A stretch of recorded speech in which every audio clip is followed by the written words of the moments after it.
Hey guys, make sure you stand till the end. One common mistake people make when replacing fuses relays that can cost you thousands of dollars in repairs. Stay with us, we'll explain what it is.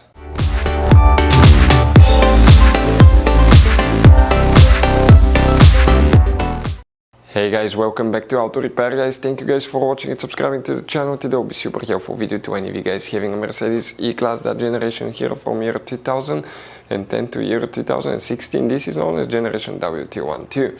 If you have one of those, if you need to find where the horn fuse is located, which fuse you need to check, where you can buy cheap parts, tools, fuses, relays at a good price, quick shipping, that way do not waste money and time, all that guys will be covered absolutely free for your convenience guys. Make sure you stand till the end. So before we start, let us tell you a little bit about us guys. Now, if you have a Mercedes E Class, that generation from year 2010 to year 2016-17 guys, this is the W212 guys. We're going to have a video for every single fuse relay on that car, why things do not work, why we're making this one, because we're trying to save you time and money guys. Let's say you're down the road in the middle of nowhere, your car does not start, you need to find where your engine starter fuse relay is located guys, where you can find fuel injection system fuses, fuel pump fuses. All you have to do, come to the channel, watch that video, 1-2 minutes, you're back on the road guys. In addition, we'll share where you can buy cheap parts and tools, that way you do not waste your money and time. Every single car we get here at the garage, we try to make guys at least 200 to 300 free repair videos.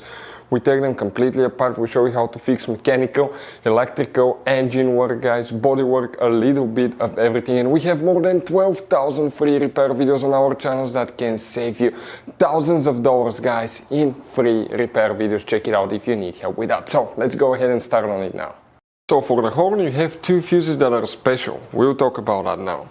We'll demonstrate on that generation Mercedes E Class, but it should work on practically the pre-facelifted model and the facelifted model as well, because that's the same generation. You have multiple fuse boxes. Today we'll work in just one that's under the hood. Open the hood. On the driver's side we have a cover right here guys. If you open that cover, you will find the main engine fuse box that will have a layout like this one right here. Before we guys continue, let's explain quickly why it's always a good idea to test fuses and relays.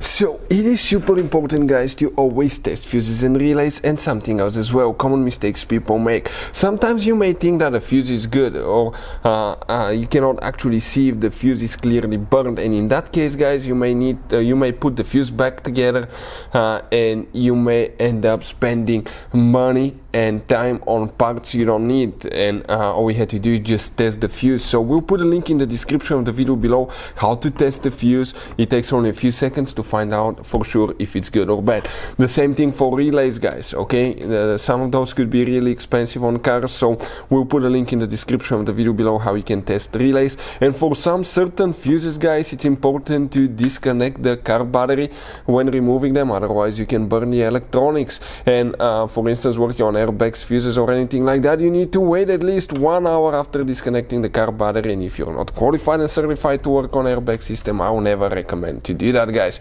But when disconnecting the car battery guys, okay, common mistake people make, it's important to know which battery terminal you reconnect first. If you do it the wrong way, you can burn electronics modules. How we know about that? We burn before the traction control module on BMW that cost us $2,000 guys. So we'll put a link in the description of the video below which battery terminal to disconnect first. Check it out for your convenience.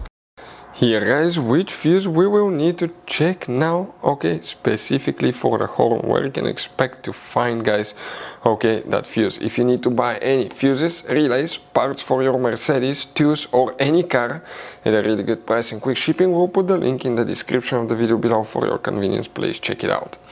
Here guys, okay, some of you will have one fuse, but it could be two different locations, or you may have one double fuse in some cases. And next to the fuses you have numbers. The one that you need to check, it's 31 fuse right here. This is known as 31B. Now that fuse could be 31A, and it will be the same fuse, but it will be more to the right side under the relay. So, but it will be that position of fuse number 31. Hopefully the video will be helpful. Thank you for watching and see you guys next time.